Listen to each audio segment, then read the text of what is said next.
Saturday రోజు మా పెద్ద బాబుకి అసలు బాగాలేదు, మోషన్స్ వామిటింగ్స్ ఉండేది. మండే నైట్ సండే నైట్ నుంచి చాలా మోషన్స్ అసలు నాన్ స్టాప్ అసలు తగ్గలేదు. వెంటనే అమ్మగారికి ఫోన్ చేసి ప్రార్థించారు.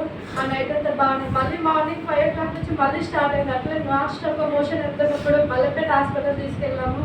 టెస్ట్ ఇట్లా చేసి పొటాషియం తగ్గిందని చెప్పారు, సెలైన్ పెట్టారు.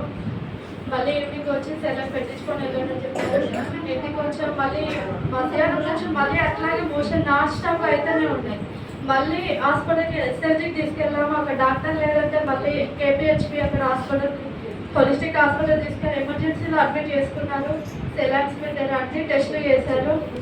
అప్పుడు అలాగే డాక్టర్స్ ఏమన్నారంటే అసలు పేగులు మలగబడ్డాయి కావచ్చు, అందుకే ఈ కడుపు నొప్పి వచ్చిందని చెప్పేసి అన్నారు. నేను ఒకటే ప్రార్థించాను దేవుడికి, దేవాన్ని చింతమైతే రేపు సాయంత్రం కల్లా మేము డిశ్చార్జ్ అయ్యి ఇంటికి వెళ్ళిపోవాలి అన్నప్పుడు దేవుడు అదే రీతిగా గొప్ప కార్యం నా కుమార విషయంలో జరిగించి ఎలాంటి ఇన్ఫెక్షన్ లేకుండా పేగులు మలక ఎలాంటి పడవకుండా మంచి రిపోర్ట్స్ ఇచ్చాడు దేవుడు.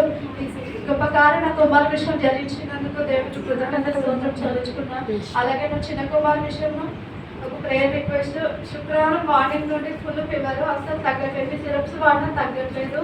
మన కుమార విషయంలో ప్రార్థన చేయవాలని కోరుచున్నాను. ఇది సాక్ష్యం దేవుడు దించున్నాను. నాకు ఈ నెల 24కి నాకు మంత్రాలు 25కి మంత్రం రావాల్సింది, 23కి అట్లా వచ్చింది. అయితే వారం రోజులు నాకు పెయిన్ అవుతుంది. నేను ఒకటే అనుకున్నాను దేవుడికి, నా చేతిలో ఏం లేదు తండ్రి, నువ్వు నన్ను బతికిస్తావా, బతికి తీసుకెళ్తావా, నేను పగల కట్టి తీసుకెళ్ళాలంటే నాకు హాస్పిటల్కి వెళ్ళాలన్నా నాకు అది ఏం లేదు తీసుకెళ్ళడానికి. నా పరిస్థితి నీకు తెలుసు, నువ్వు నన్ను కాపాడాలనుకుంటే కాపాడు, తీసుకెళ్ళినప్పుడు తీసుకెళ్ళి. నేను మాత్రం ఒక్క మందు తీసుకోను, హాస్పిటల్కి వెళ్ళను, దేశిస్తాము అంటున్నాను అనుకున్నాను. అసలు అమ్మగారికి నేను ఫోన్ చేద్దాం అనుకుంటున్నాను, కానీ డ్యూటీ కాడికి వెళ్ళినప్పుడు చేయాలి, సాయంత్రం వెళ్ళగానే ప్రార్థన చేయించుకోవాలనుకుంటున్నాను. మళ్ళీ అనిపిస్తుంది ఆయనకి బాగలేదు కదా, వాళ్ళ ఇబ్బందులు వాళ్ళు ఉన్నారు, మనం ప్రార్థన చేయమని ఎలా అని నేను అడగాలా అనే ఆలోచనలో నేను బాధపడుతూ ఫోన్ చేయలేకపోయినా. అందులో మరి ఇంకా సోదరంతో నేను మర్చిపోతున్నా ఫోన్ చేద్దామని. అయితే కుమారి ఆంటీ విషయంలో ఫోన్ చేశాను. నేను ఫోన్ చేస్తే ఆ రోజు అమ్మగారు కొంచెం మంచిగా మాట్లాడింది. డ్యూటీలో మన అమ్మ అని చెప్పింది. కానీ నన్ను అమ్మ నా గురించి ప్రార్థన చేయించుకోవాలని చేయించుకోవచ్చమ్మా, నాకు ఇలా ఉంది అంటే సరే అమ్మ నేను సాయంత్రం ఫోన్ చేస్తాను, ప్రార్థన చేస్తానులే అంది. అమ్మ ప్రార్థన చేసింది. ఏ రోజు మళ్ళీ నైట్ ప్రార్థన చేసింది. ఇంకా గురువారం రోజుకి ఆగిపోయింది నా మంతు. ఆగిపోతే ఇంకా దేవుడు అనుకున్నాను, బతికించావు నాయన, ఇంకా నేను సిద్ధము నాయన తండ్రి, మరి నాలో ఇంకేమైనా సైతం ఉందేమో నాకు ప్రభు, మరి నన్ను సేవించండి, నాలో తప్పు ఉంటే నన్ను సేవించండి తండ్రి. మరి నేను ఏం తప్పు చేస్తున్నా నాకు తెలియట్లేదు, కానీ మరి నా మంచి కేర్ చేయడం నేనేం చేయట్లేదు, నా బాధ నీకు తెలుసు కదా నాయన మరి అని అనుకున్నా. ఈ ప్రార్థన ఆలకించినందుకు నీకు వందనాలు స్తోత్రములు దేవా. మరి అమ్మగారు వారి ద్వారా నాకు వంట మంచిగా అయినందుకు నీకు వందనాలు స్తోత్రములు. ఏ మంది చేసుకోకుండా నాకు నయమైంది.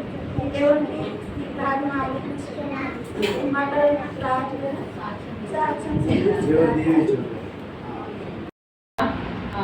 వామిటింగ్స్ మోషన్ చేసుకుంది నేను షాప్లో ఉన్నప్పుడు.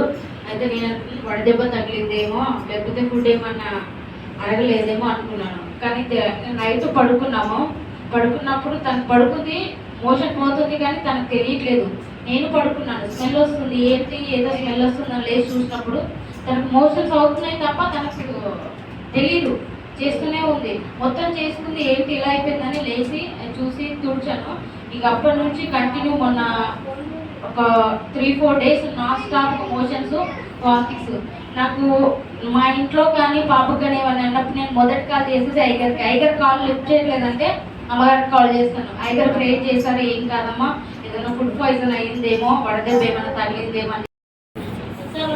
ఏం చెప్పిండు, ఆపతి కాలంలో కూడా మొదలుపెట్టాలి అన్న అందరినీ నా గుర్తుకొచ్చి అమ్మగారికి ప్రార్థన చేయమని చెప్పాను. చెప్పినప్పుడు కొంచెం కూడా చేశారు, తగ్గింది కొంచెం, ఇంకా కొంచెం మంచిగా వాళ్ళు దొరుకుతుంది.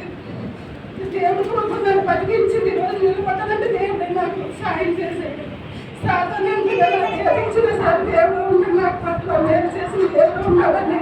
నమ్ముతున్నాను. కొంచెం నా కోసం ప్రార్థన చేయండి. జీవించిన